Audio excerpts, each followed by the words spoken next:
thinking of Godfather when Rick is talking about what they did to the Lightning Thief in the first movie. He could say, "They massacred my boy." Yeah.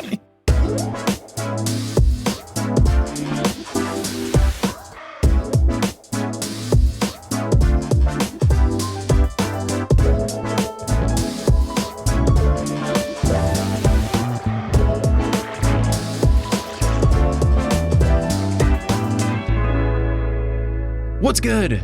Thank you so much for tuning into this special interview episode of The Newest Olympian. My name is Mike Schubert. I'm the titular Newest Olympian. I'm a 32-year-old man who never read the Percy Jackson books as a kid. I read them as an adult, and then I started consuming all the other Percy Jackson content, which included the musical, and I'm on this journey today with someone who literally wrote the book for the musical and also went on to be in the writer's room for the TV show, getting credited with episodes 4 and 6. It's Joe Tracz. Joe, how's it going? It's great. So great to be on, Mike. Yeah, I am happy to have you here. We have done a couple of episodes about the Lightning Thief musical so far, and this is, I think, the best way to conclude it out. We started it with a chat with Chris about a little bit of the history and his role. We did 2 breakdowns, one for each act, and then now to bring it all home, we'll talk to the person who basically started it all, which is really cool. Yeah, me. I'm so happy to talk to you. Yeah, so I always ask this of guests, so I will do this since you're making your TNO debut. What's your history with the Percy Jackson books? Obviously, we'll get into the play, but just like, when did you first read the series? Yeah, so I read them as a young adult. So I was too old for them when they were coming out to be, the proper age for it. But as you proved, there is no proper age. No. You're never too old or too young to enjoy the Percy Jackson series. So right. When I was working at a Borders bookstore when they were coming out. So I remember finding the Sea of Monsters in the break room. It was like the ARC, the Advanced Reader's Copy, and being like, this cover looks awesome. There's a giant eye. It has the word monsters in it. And then I realized I'd seen a lot of people buying The Lightning Thief. So I knew that it was a book that people really loved. So I started reading it from there. A little known fact, if you work at a Borders bookstore, I can say this now because they don't exist anymore. Yeah, what are they going to do? You can check books out if it was as if it was a library. So I would just constantly, I'd be taking the books home and reading them. And I've remained a fan to this day. So you started with the second one. Did you finish the whole second one before going back and reading The Lightning Thief? I did realize that I needed to read the first one first. So I did start with The Lightning Thief. I didn't start in the proper order. You're just be like, empathy link. Right? What's going on? And now I've read The Lightning Thief just because of the musical and the TV show. I think there's probably no book I've read more times than The Lightning Thief. Yeah, no, that makes sense.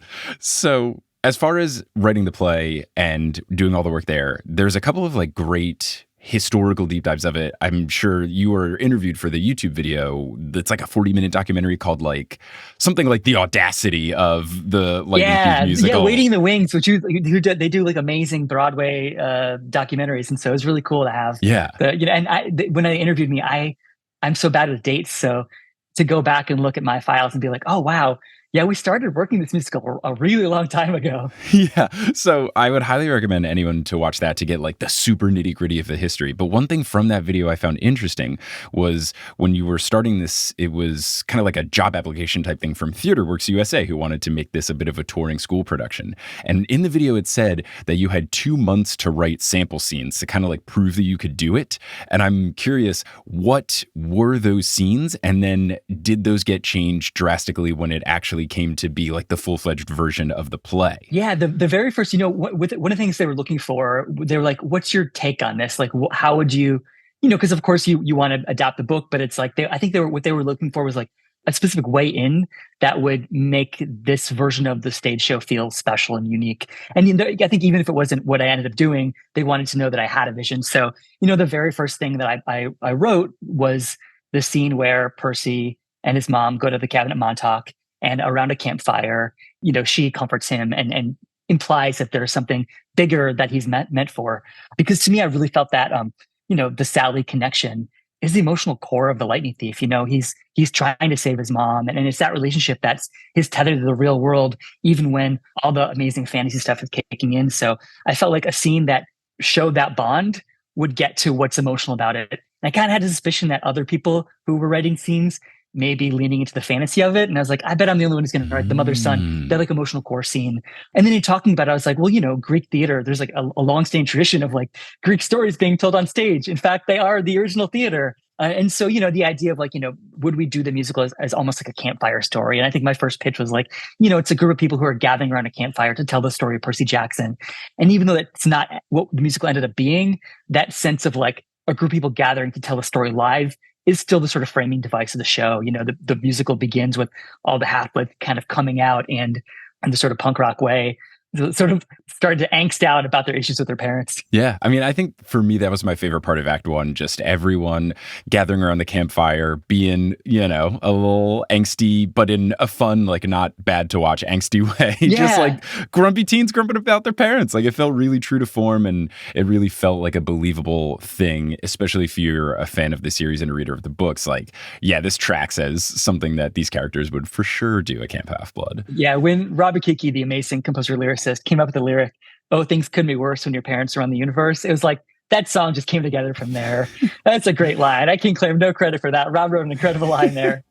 So that's a thing I actually had a question about, just because I am a theater newbie. I'm not an expert by any means. So for anyone else that might be listening and is also confused, like when it comes to writing the book for a musical versus like the songs for a musical, do you write in like maybe a song about this, or is it just like how does it break down for like what you write versus what Rob writes? How much is collaborative? How much is one after the other? Yeah, that's a great question. I think there's sometimes a misconception that the book writer, it just means they're writing the dialogue between songs.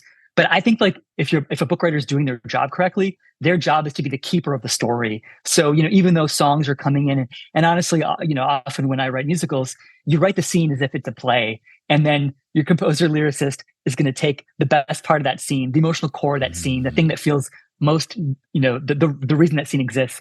They're going to take that and turn it into a song. So when you're a book writer, like the best lines you write will never actually make it to the stage. They might make it into lyric, but like, if you're writing a fight scene, the climax of the fight, if you're writing a love scene, the part where the characters say, "I love you," that's never going to be in dialogue in a musical. If it is in dialogue, you're doing that musical wrong. That stuff is so big that it has to be song. So, that work, I still write that stuff as if it's a play. And then, that ends up informing what the composer lyricist takes to turn it into a song. Okay. So I did, I actually did write the original, because before it was a musical, it was conceived of as a play. And so I wrote this sort of 60-page play version of it.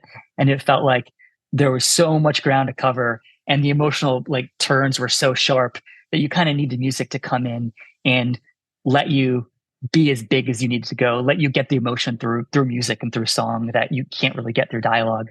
So, but because I had it as a play version first, when Rob joined, he's able to be like, "Oh, I think like this feels like it should be the opening number. This feels like there should be a song for Grover to sing about Talia. This feels like you want this journey to be a musical montage journey." So, he's able to come in and with the composer's eye, sort of take a look at what was already on the page and figure out how music could help better tell that story. Yeah, I thought that was an interesting thing here in some of your other interviews, saying that making it a musical actually made it easier because I guess, you can do more things like you're saying, like it's more understandable to have like montage type moments and bring things more together. Like if it's not a musical and you just breeze through the quest portion at the beginning of Act Two, like you do now in the Broadway version that at least I saw, not that like give it more of a pass is the right way to say it, but it just feels more believable to take like longer jumps and stuff in a song, even though it just feels unconventional to think like, well, by adding music, it was easier for us to make the play cover more. Well, like musicals are really good at like a song is like encapsulation of an idea.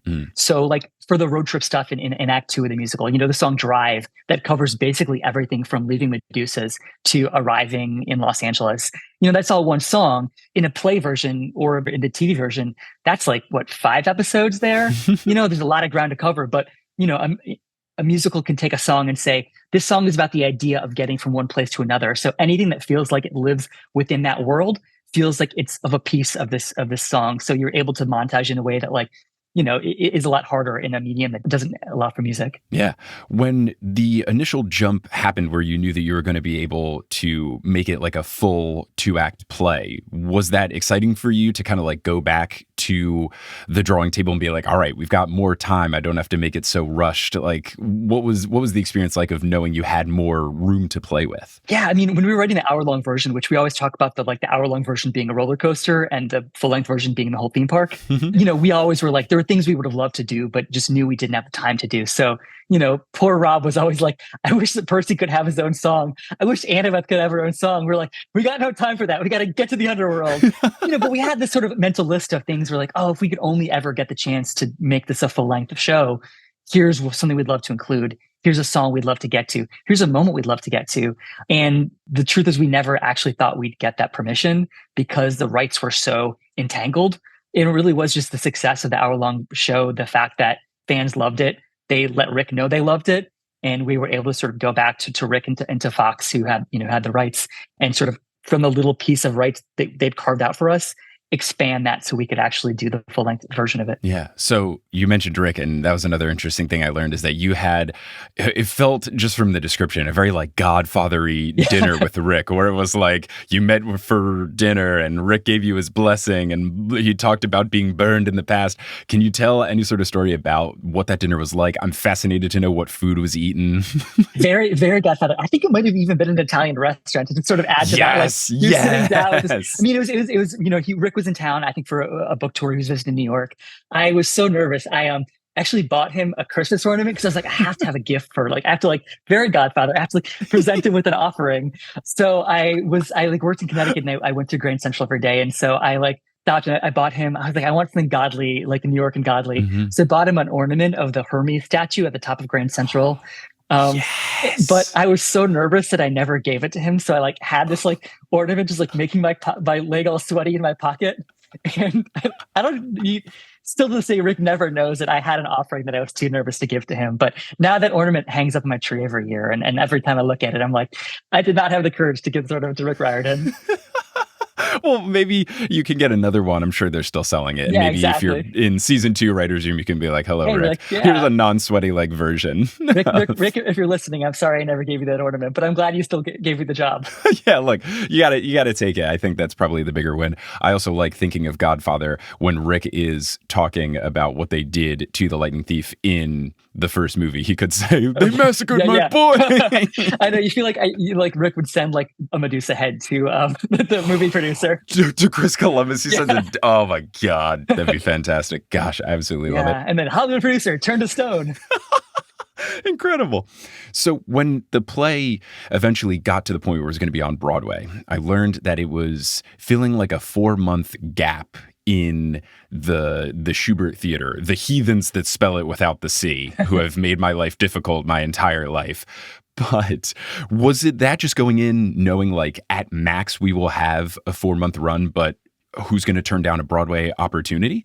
Yeah, I mean, the truth is, Broadway was never what we thought would be the journey of the show.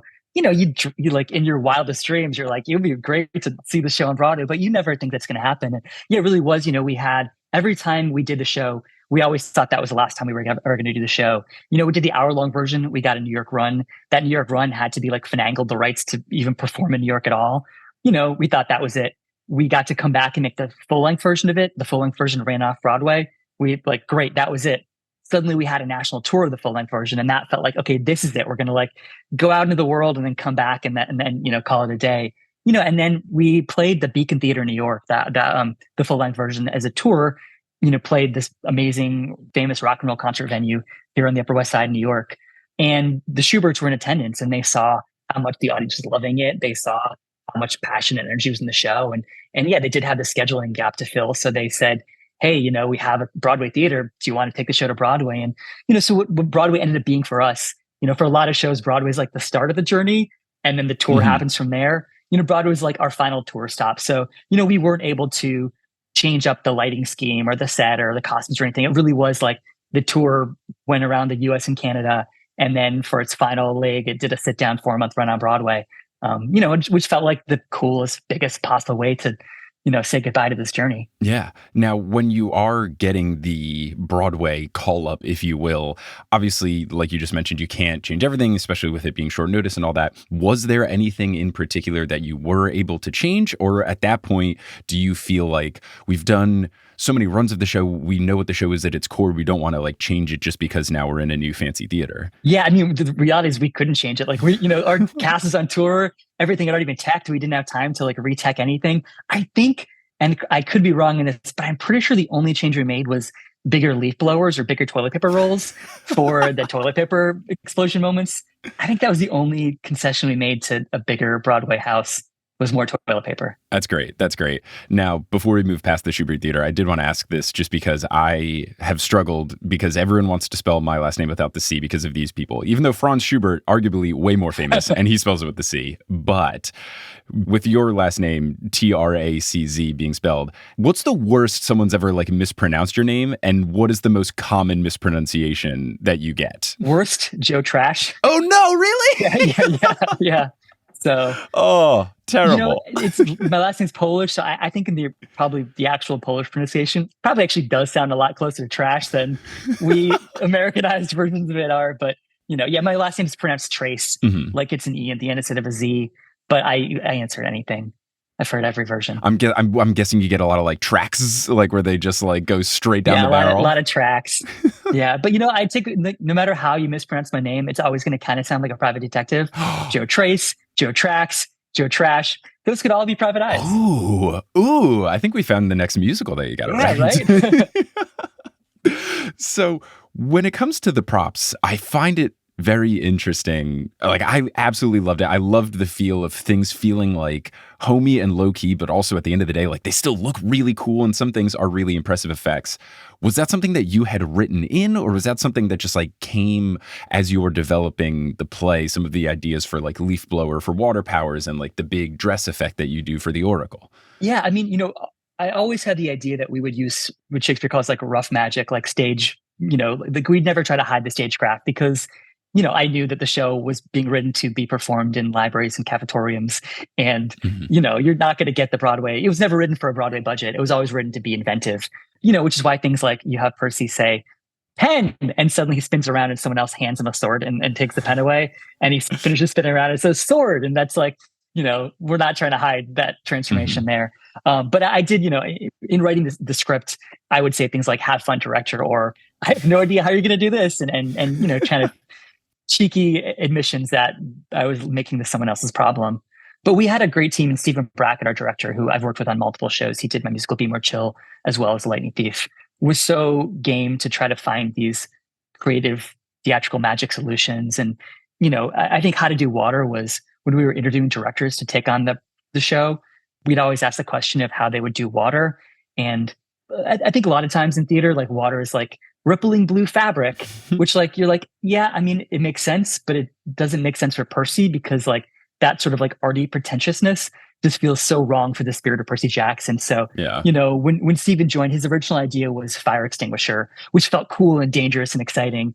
But then you realize you're like, it's a mess. That's a lot of mess there. It could go wrong very easily. And so it really was, I think it was our scenic designer who had the idea of leaf blowers and toilet paper. And that's the thing that just felt so right because like when Percy first uses his powers, he's in a bathroom. So it's like supported by the text, but also just the idea of like TPing your enemies is like the most like punk ass Percy Jackson, like middle finger in the face of authorities thing to do. So it was one of those things where it felt like the most fun solution, also felt like the most right for what we were adapting. Yeah, no, I think it totally works. It fits. I think it fits just like you're saying with the music choices as well. Like it all just kind of goes along. And even as I mentioned in an earlier episode, going on the punk rock music thing, the first time I ever saw a toilet paper shooter like that was at a Green Day concert. Oh, cool. And they just like shot them into the crowd, and not like a t-shirt gun shooting. They also did have a t-shirt gun, but it was just like a fancier version of toilet paper leaf blower. And at the concert, this was like a big stadium show. Like it looked awesome. It was super cool. Like I was all on board. I mean, it was so cool. Like, when we were on Broadway to like see the house afterwards and just to see like a Broadway theater covered in toilet paper felt like, it felt like a way of saying Percy Jackson was here. And it'd be fun to see like kids like grabbing the toilet papers that came down. Oh yeah. And like, or people at the end of the show going up to, if they were sitting in the back, going up to the front rows where the toilet paper lands and like taking squares of toilet paper home as like a souvenir. And I'm like, that's so cool. That's amazing. Was there a particular brand of toilet paper that you guys used?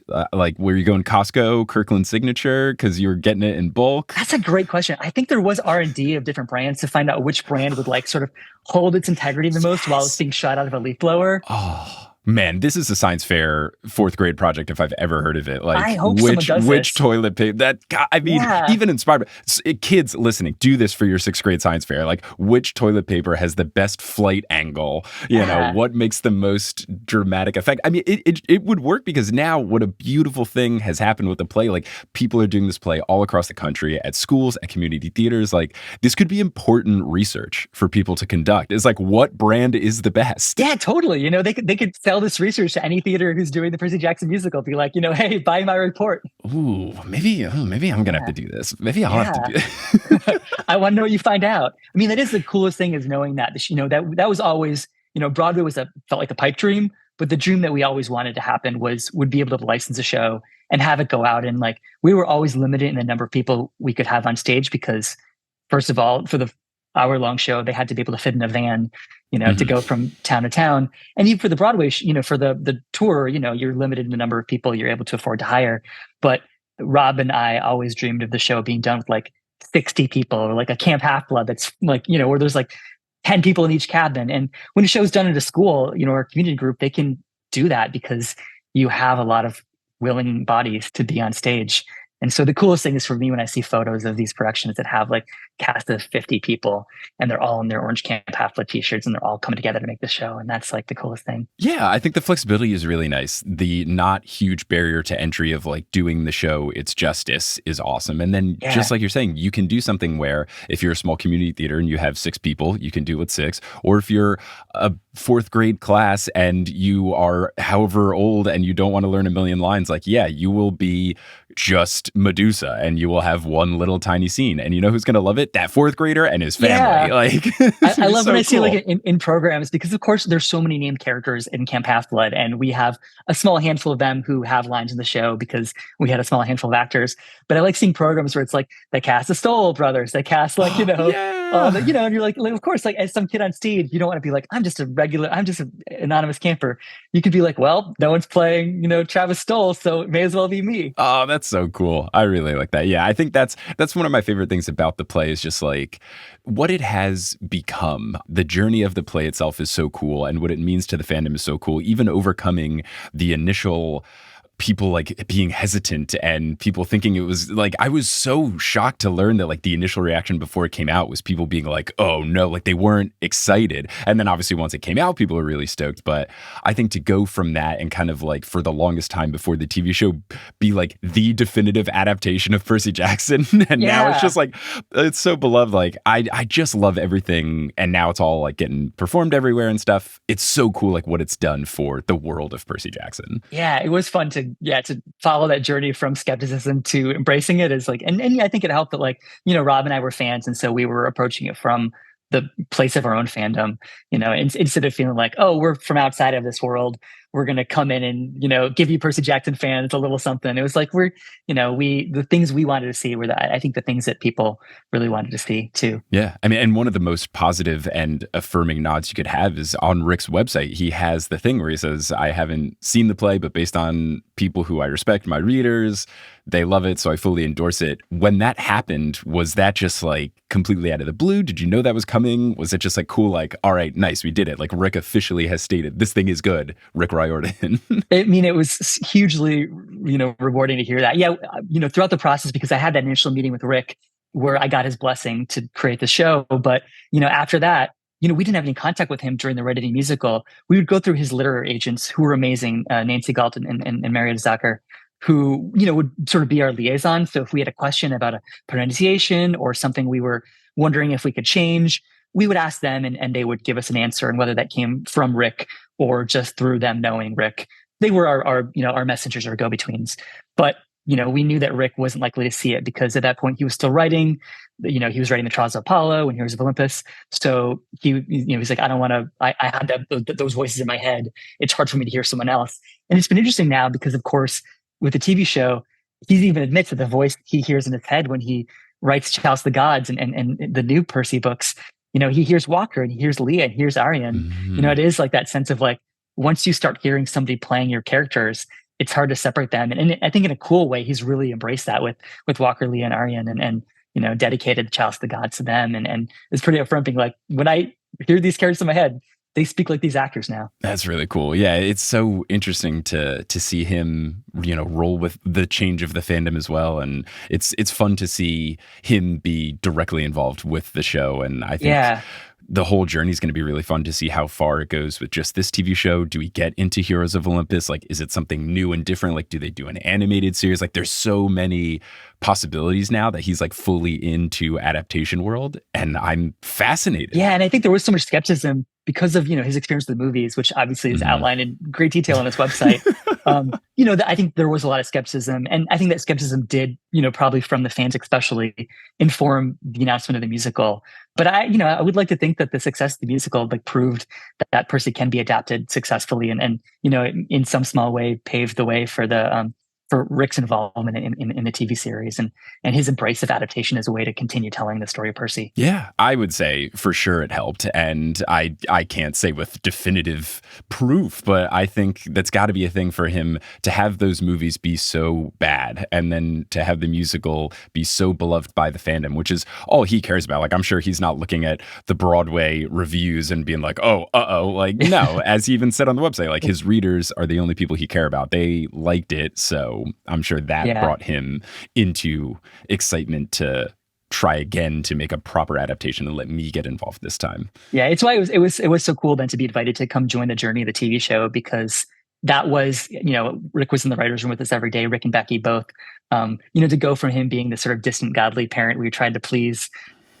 to someone I was like too scared to even give an ornament to being someone who I saw at work every day and who's now become a really good friend. And Rick's a really incredible guy, and to have been invited to come along to this next stage of Percy's adaptation life was really special. Yeah, that was a question I had. Was it just like a straight up invitation? Did you know it was happening? Like, how did it come to be? Did you just get an email like, hey, they're doing a thing and you're getting brought into the mix? Yeah, I mean, I knew it was happening. I was, following on Rick's website when he'd blog about like his meetings with the executives, with Disney, trying to convince Disney that there's a real audience for this. And, so I, sort of rooting on from afar.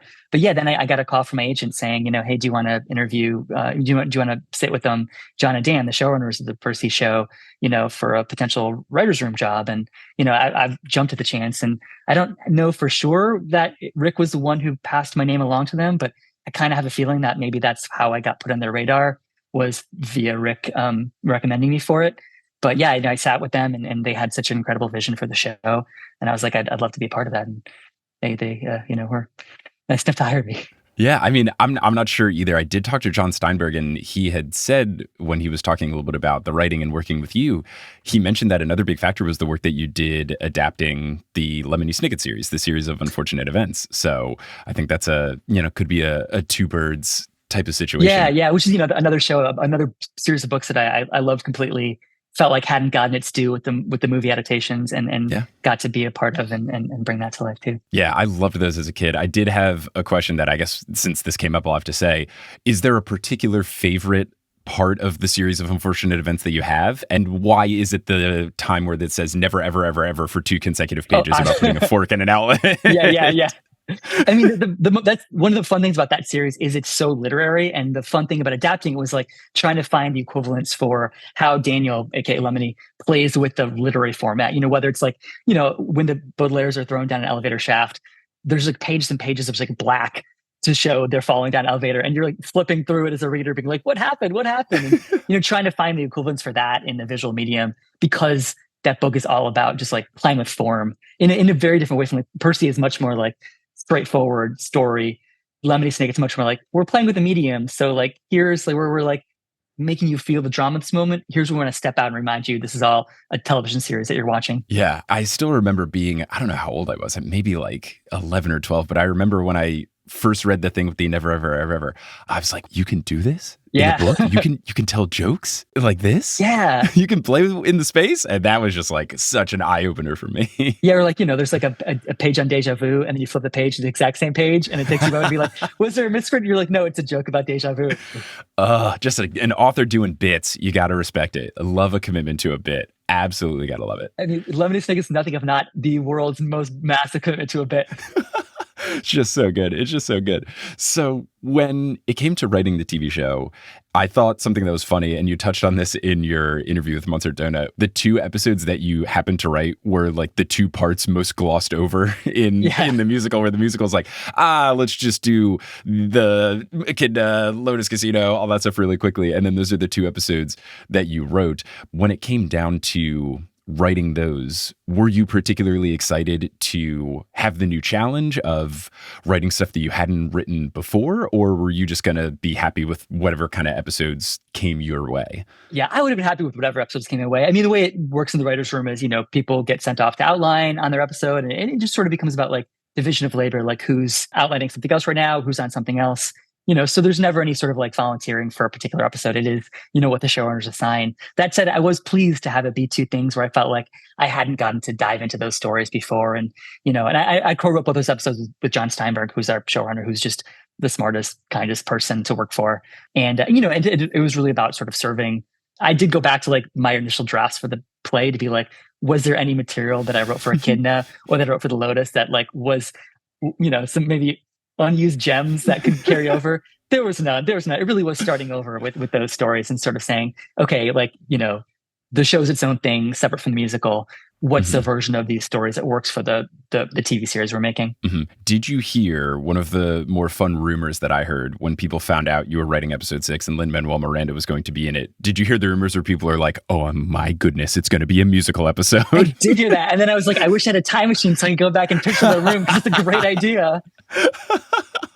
I mean, it's funny because I feel like in season 1 of a new show, like, I don't think it ever would have happened, but also like so many Percy Jackson fans would have been so down, especially with the casino, like of all the times. I mean, I'm just happy we got the consensus song in there. If we got one musical number in the season, that was a success. I was going to ask you about consensus because when I saw consensus, I like hit rewind a million times and I was like, this is absolutely perfect, because I was so invested in So Yesterday by Hilary Duff being played on the reed pipes by Grover in season 1. Of course. Because that's the initial song he plays. And this being the replacement of that, I was like, I didn't think anything could be better than him playing this. And we actually have found a better answer. And when I interviewed John Steinberg the first time, like the first question I asked was like, what's up with consensus? And he said that you co-wrote it. So can you give me the history of consensus? Because my goodness, what a perfect addition to the world. Yeah, I think it was actually, so, John and Monica were working on episode 3, and I got in my memory, it's a text message, but I think it was actually an email, but it's basically the equivalent of like, I'm on the East Coast and John's on the West Coast. So I got an email, it was probably like midnight for me. And it was basically the equivalent of a you up text, the email of John Steinberg being like, so I think that Grover needs to sing a song in 203. Yes. Do you want to talk to me about that? So like, I'm in bed, like on my phone, emailing John Steinberg back and forth, lyrics for like, as we're trying to make each other laugh, is my memory of how the consensus song is written. And like me, like my husband being like, if you're going to type on your phone, maybe go to another room and be going to the study and being like, what about this? This could rhyme with this? Oh, that's great. Was it inspired by any sort of like it was so good that it felt like a song that people sing. Like it was so believable as like this camp feel good song that it felt like one of those things that you do sing at an overnight summer camp. Was this just like pure off the dome kind of stuff? Was there any sort of inspiration, or was it just what would be a happy-go-lucky camp song? Yeah, I mean, I had the benefit of like, from the, in the musical, there's been several versions of like a Grover Let's All Get Along song. In the hour-long version, it was a song called In the Same Boat. And then in the full-length version, it's a song Drive, the road trip song. Right. So, like the idea of Grover singing in an uncomfortable situation felt like the most natural thing in the world. So as soon as John pitched it, I was like, yes, absolutely. Let's write this. And, I don't actually know who composed the music for it. But when I finally heard it, it was like, it's just so insanely hummable. It gets stuck in my head on a regular basis. Yeah, it's very catchy. And I had heard from John that it eventually became like a thing they used in casting. When they were casting for Grover, they would ask the actors to sing it. And it just, I don't know what the future holds for consensus, but I would love for just with each season there to be like a little bit more higher production. Like we got just the clapping. Maybe we get a reed pipe version in season 2. Like by season 5, I want like orchestral instruments, the Angels of Olympus playing. We have so many more lyrics. My favorite, I think we never get to the chorus in the show, but like, no, we don't. The chorus was like the consensus song. I won't stop singing till you're getting along. Oh, that's great. That's really, really good. So you forgive my terrible singing voice, but like I'm like, let's get the chorus in there somewhere. I would love for Yeah. every season for them to just get a little more of it until by the final season you're able to piece together the entire song just from the little bits you've heard Grover sing over the years. Oh, that would be good. Yeah, just building the legend of consensus, or Yeah. even if it's in the background. Because I know one of the scenes that a lot of people were sad like didn't actually make it was the Council of Cloven Elders scene that was filmed, and a lot of people are saying, okay, we'll see it in a future season. It'll be fine. It would be great if like we first enter the council and they are wrapping up. They're That's concluding amazing. like consensus, and then it ends. Like, oh, we know the ending. About the Council of Cloven Elders, all I'll say is like when I read the script for that scene on the page, that was the funniest thing I'd ever read. It was so good. Oh, man. I mean, thankfully, I feel pretty confident in finding whatever was in there and putting it into a future season. It'll end up so yeah. But when John and Rick sent the script with the new scene in it, it was so I was just like cracking up reading it. It was so good. I mean, I feel like just from interviews I've seen with a lot of the kids, when people ask them like, what scene do you want to see? Like deleted scenes, blooper reels, whatever, that gets brought up a lot. And the less I see from that deleted scene, the more excited I will be, because I think that means the higher chance like that stuff will show up. Like they don't want to release the goods. So I secretly hope I see nothing. Yeah, we'll meet the council at some point. Yeah. Yeah. Oh man, gosh, I'm so consensus. Now I'm gonna have it stuck in my head all day. It's gonna be great. I'm super stoked. It's gonna be a great day in my brain. So something that I do think works out pretty well for what you wrote in the show and then what you wrote in the musical is that episode 4 in the TV show really is a lot about, the kids, the relationship with the gods. Like at the end of episode 3, that kind of gets brought up. And then Echidna really is the vessel of like, do you really think the gods are good? And watching the musical, especially that ending campfire part from Act 1, just that really feels like the emotional core of the musical. Was that something that was important to you just across the whole story? I just kind of noticed the parallel between the episode 4 content and then the Act 1 of the musical content. Yeah, I mean, I think that was always when I first read the books, the thing that really the idea of the gods having kids.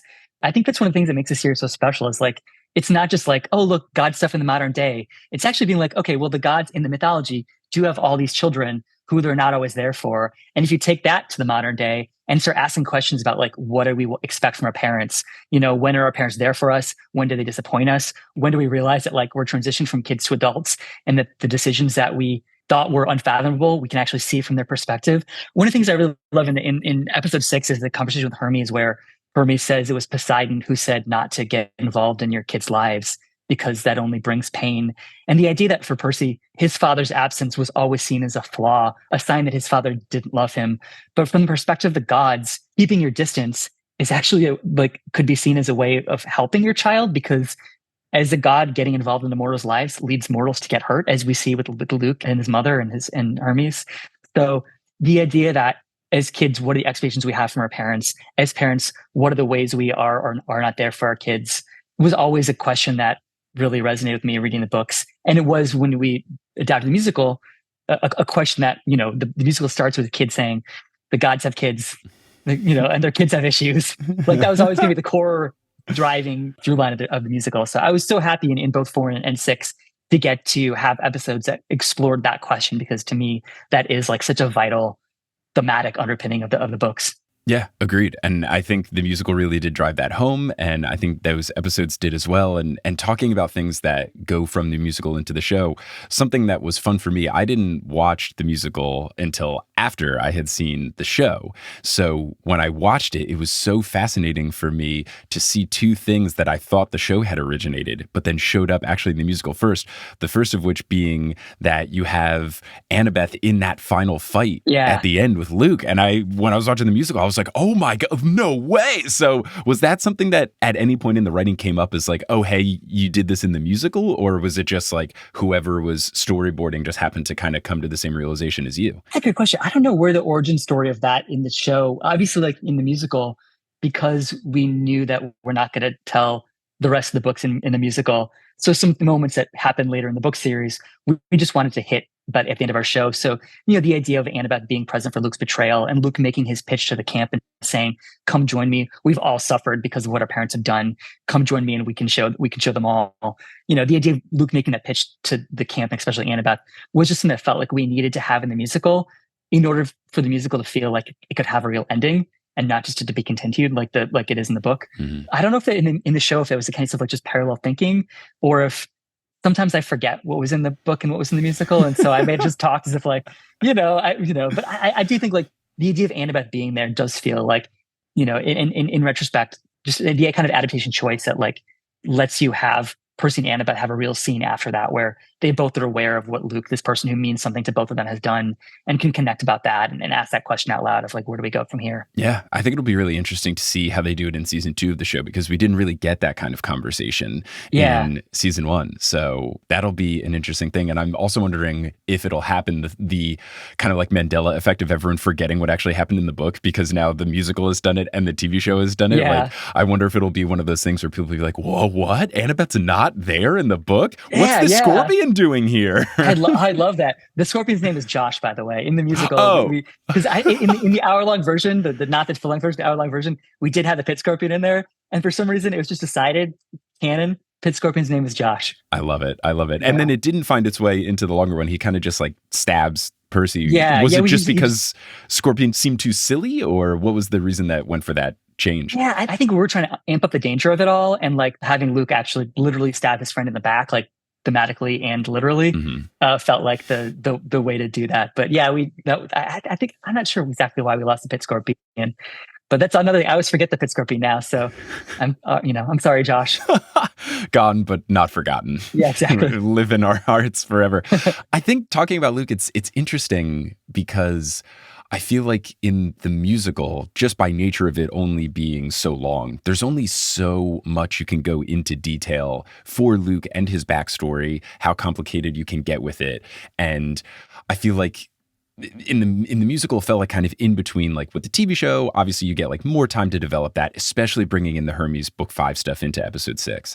And then in the movie, you get Luke being just very like, I'm a villain. I want to do villain stuff. The musical felt like you were in between those. Can you talk a little bit about the complexities of making Luke fully fleshed out, but also not having a part in the play be like, hello, everyone. So Luke's dad is Hermes, and like making it just so, screeching the brakes of the momentum of the play. Yeah, I mean, we kind of made the choice in the musical to really focus on Talia as the reason for Luke's, obviously the stuff with his mom. You don't even find it in the books until, book 5. So, we were sort of ignoring that and saying, yeah, that probably lives under the surface of this. But for the purpose of anyone who doesn't know the story, Grover tells a story of what happens when, he's taking Luke and Annabeth and Talia to camp, and Talia's sacrifice becomes a tree, and when Luke, then is trying to make his pitch to Annabeth at the end of the show, when he's saying, come join me, let's make them pay for what they did to Talia. It is a sense of like, at least in the surface in our show, that Talia thing is a fresh motivation for Luke. That was when we saw his friend, because of the gods in action, his friend died, and all the gods could do was turn her into a tree. And like, how unfair is that? So, we kind of looked at that as a sort of ur-text motivation, the thing that really lives in the surface for Luke. Knowing that if you read the books, you'll discover that there's a lot more to that story. There's a lot more to the story of May and what Luke went through. But, I always, from first reading the books, the idea of Luke as a sympathetic antagonist and as someone whose perspective is so set up to be a foil to Percy, in that they both feel a lot of the same anger at the world around them, and they just channel that anger in 2 very different ways. Luke being wanting to tear everything down, and Percy ultimately trying to find a way to change the system from within. I think that's one of the things that makes these books so special, because the bad guy isn't Voldemort. They're not like some like or Sauron in their tower. Even though you do have the Kronos figure sort of fulfilling that like Dark Lord role, the face of villainy is someone who you can empathize with and understand where they come from. And they're a peer. And when I think of like other like middle grade YA books that have big fantasy stories, I feel like Luke feels like the only bad guy of his kind, whose perspective you so clearly see. And you can see how in a different version of the story, if life had just gone a little bit that way, he could be a hero. Yeah, no, I think that holds true. And I think it worked in the play. Switching over to the show with some things that I had heard you, again, talk about in the Monster Donut interview, you had like some really like out of left field ideas that also brought in future book things, such as having Annabeth buy a Beanie Baby and throw that down on the table. You had the thought of having Hermes look completely different in the casino? Were there any other pitches that you had either thought of, whether they got talked about or just like were in your head, any sort of like wild out of left field things that you were like, oh yeah, like let's try to do this? Yeah, yeah. I mean, at various points, George and Martha were in the script for episode 6. Ooh. Yeah, and I think it's probably there's so much VFX in the show. I don't know why they ended up getting lost, but I think that's the thing I'm excited to see in a future season that I know is eventually going to come down the line. Mhm. Yeah, I mean, it was like when we were bringing things forward. It was what are the things you pull forward? The thing I've always wanted to do, and I think I've said this before, is like I've always wanted the scene of like cut back to camp and see what's going on at camp during the quest. And we wrote a song for the show called "Pick a Side," where like everyone's fighting back at camp and there's a storm coming. And I think like I was always like, what about back at camp? And it feels like once you're on that journey, both for the show, the TV show, and the musical, it feels like once you're on the journey with the trio, you kind of want to stay with the trio. But I always like to think of like maybe there's a whole parallel story happening, where maybe a parallel musical. It's like there's that Harry Potter play called Puffs, where it's like from the maybe there's a version of that. It's like just hanging out with like the cabins back at camp while like the chosen trio are on their quest. What's everyone else doing? Where they're like, I don't know, are they going to save the world or not? Oh, I would love. Look, I made a lot of comparisons. Have you seen Puffs, or did you know of it? Because I feel like it's exactly that same kind of vibe as the Lightning Thief musical of like the lower budget stuff. Yeah, I mean, it's like having fun with it. Yeah, and you're aware like people seeing the show are probably already fans, and so you are able to sort of like have those in jokes that you hope don't alienate people who don't know the material. But for those who do know and love it, they're coming in and they're feeling like, okay, this line was just for me. Yeah, there's a couple of things. My favorite joke from Puffs is when they have the narrator come and he always is holding the book for whatever has a big number, and when it's book 5, they toss him a dictionary, and he's like, "Oh, jeez!" Like little things like that. Gosh, yeah, I felt. I had seen Puffs first. I was fortunate enough to see it off Broadway before it finished its run at New World Stages. And just watching the Lightning Thief musical, I was like, this is it. Like, it's so funny that the parallels between Harry Potter and Percy Jackson, like you have Harry Potter play Puffs, which people loved way more than Cursed Child, which I also saw and was not great. And then kind of like Percy Jackson movie and Lightning Thief musical, it's like these more fun, we're not afraid to poke fun at the series, but also we're still paying good homage to it, plays for these giant YA universes. Like weirdly, the simple like let's have everyone play 17 roles plays seem to just work way better. Yeah, I think there's a lot of that DNA, and I think just theater does allow for sort of playfulness, and there is like a because unless you're doing a show at a Broadway scale, theater is much more affordable than TV and film. Anyone can put up. I mean, that's a fun of like seeing local productions of the Percy Jackson musical, is that you don't need a lot of money to put it on. What you do need is like a lot of like heart and a sense of playfulness. But yeah, I feel like Puffs has a lot of DNA with the Percy Jackson musical for that reason. Yeah. All right. Now, one final question just before we wrap here. I always like to give folks involved with production. So for you, either for the musical or for the show, are there any particularly fun behind the scenes stories that folks might not know? Anything that stands out as something like particularly funny, or I can't believe that happened? Anything like that? Yeah. I mean, we started in the room. We'd always talk about how Zeus is at fault for everything. So the idea that like Daphne, our amazing staff writer, which like actually I just ended up making like blame Zeus buttons for everybody, because it felt like no matter what the topic of the day was, it would all go back to like, man, Zeus really just like messes everything up, doesn't he? Yeah, the blame Zeus. I've seen the buttons. I've seen the shirts. I love like that is becoming more of a thing. And I think it's so nice. The more people that I get to speak with who are involved in the production, it really just seems like everyone worked so well together and got along so well. And that's also what I gathered from watching that documentary on YouTube about the Lightning Thief musical. It just seemed like everyone involved, from acting to writing, directing, like everyone just got along so well. And it's just so refreshing to see media that is good, made by good people who get along and don't have like intense working conditions and, super hardcore, blah, blah, blah. Like it's just, nice people that are getting along in a room, making a good thing. I love it. Let's make this a trend. Yeah. I mean, also, I think Percy Jackson encourages that. I think it would be hard to work on something like Percy and be a jerk, because the material is so big hearted and fun and playful and inclusive that like, if someone comes to Percy Jackson and my, my experience with both the musical and the TV series, were just like really good, smart people. in like the most collaborative environment you can imagine. It'd be hard to imagine someone coming to Percy Jackson with a different attitude, because if they are, they're missing the point of the material. Yeah, awesome. Well, Joe, thank you so much for taking the time. I really Thank do you, Mike. appreciate it.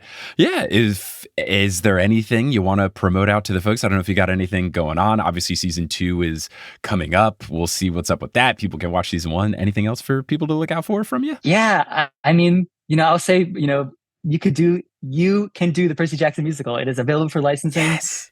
If you hear this and are like, I would love my school, my community, my group of friends to do this musical, you can go on Concord Licensing and do that show for yourself. So I love, that's the most fun thing, is just seeing the show go out in the world and have a life of its own. Yeah, and I would recommend anyone, if you haven't seen it and you don't want to allegedly watch an alleged slime tutorial, because there's no New York Public Library official recording. I was furious. There's not, no. Yeah, are you in New York? I am. I'm out of New York City, cool. and I was cool. I was so excited. I was like, I'm going to get my library card. Ah. Everyone said it's a thing. Everyone's like, oh, anything that's on Broadway has a recording. And I was like, let's go. And I searched, zero results. Never got that recording. Yeah, I mean, if only the internet if only you could find that on the internet somewhere. If only you could search on YouTube for the Lightning Thief musical, but alas. But what I would genuinely tell people is search to see if it's happening in your area, because I have been it's shocking how many cities I've been in when the show is either happening or people reach out. I have family in Utah. It was in Utah. When I was on tour in the Midwest, it was coming to Milwaukee, right after I was leaving. They've done a bunch of different runs in New York. If you want to see the play, just Google it. It might be coming to a city near you. It's funny. I mean, I've worked in the show for so many years, and there may be a production coming up that Rob and I are involved in within the next few years. I saw him the other day, and we were like, what if we gave Clarice a verse in the Campfire Song? So it feels like even all these years, we're still thinking of new things we could add to the show. So, I'm hopeful that I'll get a chance to start being in a rehearsal room for the show again sometime soon. Could be really fun. Well, I'm excited to see whatever comes in the future. Joe, again, thank you so much for taking the time. I really appreciate it. Listeners, thanks for listening. And until there's another episode out on the feed, until we cross paths again, I'll see you later. Thanks, Mike. Now, wasn't that a fun interview with a fun person? Thanks again to Joe for taking the time to be on the episode, and thank you for taking the time to listen to the episode. Normally, we take these mid-roll breaks in the middle of the episode, but I didn't want to chop up the interview and splice it. It was just flowing so well, so here we are at the end. But stick around, because this is the final lightning brief, and you also may notice that things sound a little bit different. That's because I am on the road. This is Buffalo edition of the lightning brief. I'm visiting a friend, and I'm also going to see the eclipse, so I'm excited for all of that. If you are listening to this on the day it comes out and you're able to see the eclipse, I hope you enjoyed it, and I hope you wear your glasses and you keep your eyes protected. And if you are driving and traveling to and from, I hope you are safe. But let's talk about podcast-related updates. As you may have heard and you may have gathered, the next week's episode will be the beginning of our coverage of the Heroes of Olympus. We're going to be covering chapters 1 and 2 of The Lost Hero with Michael Hollis. The audio will be from the live show / live stream that we did in Charlotte, North Carolina.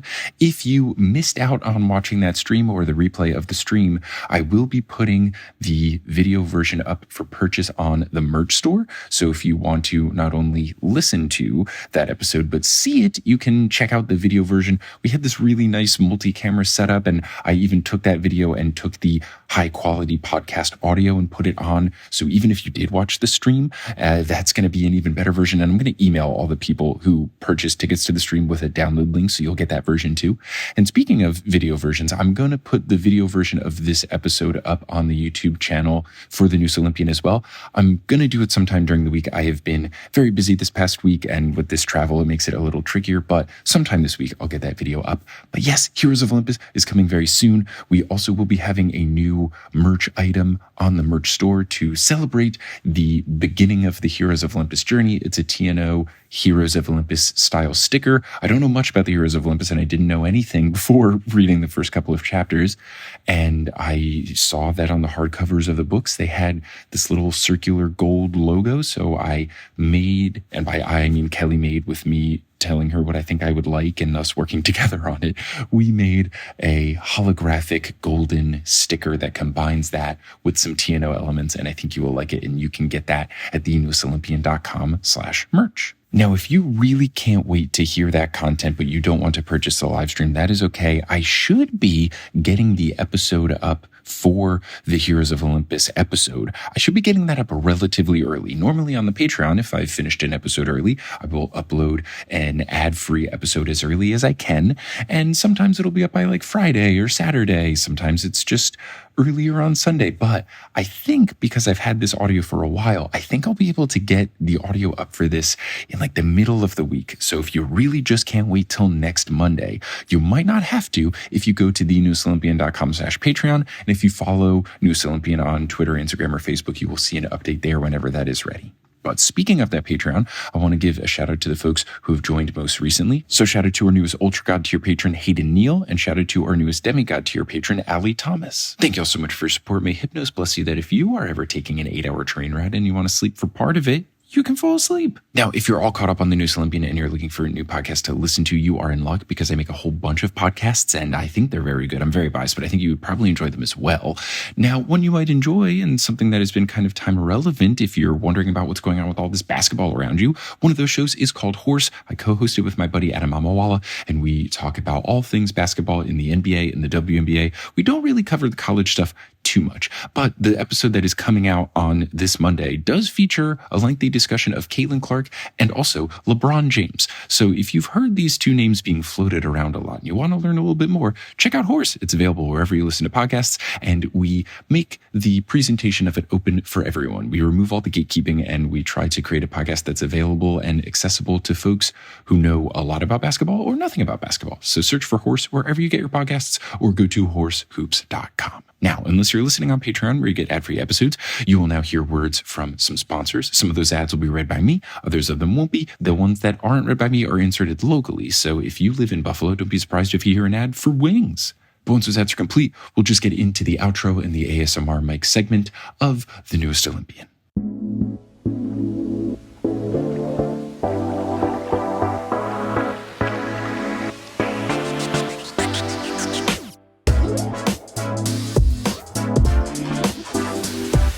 Hi, thank you so much for listening to this episode of The Newest Olympian. This podcast is created, hosted, and produced by me, Mike Schubert. I also run the social media and the website. Our editor is Sherry Guo. The music is by Bettina Campamanes and Brandon Krugel, and the art is by Jessica E. Boyd. If you enjoy the show and you can't get enough, you can head on over to thenewsolympian.com/Patreon, and you can get access to a whole bunch of bonus content. You can also find us on social media. We're at Newest Olympian on Twitter, Instagram, and Facebook, and there's a subreddit, reddit.com/r/thenewestolympian. If you want to support the show with some TNO merch, you can go to thenewsolympian.com/merch. And if you want to see if we've got a live show coming to a city near you, head on over to thenewsolympian.com/live. I mentioned that Patreon earlier. Let's give a shout out to our producer level patrons: Kelsey Gillespie, The Damn Steam Nuggets, Vicky Garcia, Veronica Bartova, Frida Vikstrom, Megan Moon, Craig McRoberts, Taylor Payne, Sabrina Balsiger, Boney Pony, Polly Burge, Nikki Harris, Tatiana Schmidt, Sandra Rose, Josh Sayer, Josh Wilkie, Abby Ryan, Ashton Gabrielson, Margot Redhouse, Sam Reeby, Riley Kiddes, Mrs. O'Leary, Milo Kim, Santa Kopf, Julia Kendall, Rick A, John Drielsma, Rayla Matthews, Luna Kadoon, Sky Mallory, Per Sasabeth, Aiden Parziani, Biggest Tyson Fan, King Bastion, One Damn Distraction Coming Up, Ginger Spurs Boy, A Cup of Solace, Meg Roy, Olivia Krinicki, Bradimus Prime, Kibo Guy, Skylar Sisters, Demigod Nurse, Zachary Hamilton, Scott Sheldon, Sophie, Natanya Page, and M. Thayer Cohen, Finley McLeod, Sarah Elise Arnton, Bella, and Hayden Neal. If you want to support the show in a non-monetary way, word of mouth helps the podcast so much. Whether you reach out to someone directly and say, hey, there's this podcast called The Newest Olympian. It's about Percy Jackson. I think you would really like it. Whether that person is a Percy Jackson superfan or someone you're trying to convince to get into the books.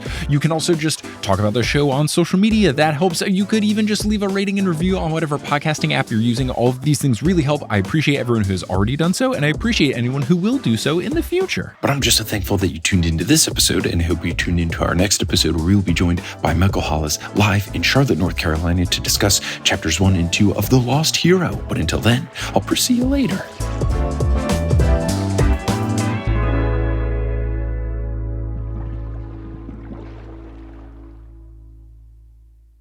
Hey, everyone, how's it going? It's me, ASMR Meg. So before I took the Amtrak to Buffalo, I took the subway to the Amtrak station. So for this ASMR Meg segment, you will get not just one of the doors closing bing bong, but double bing bong doors closing action.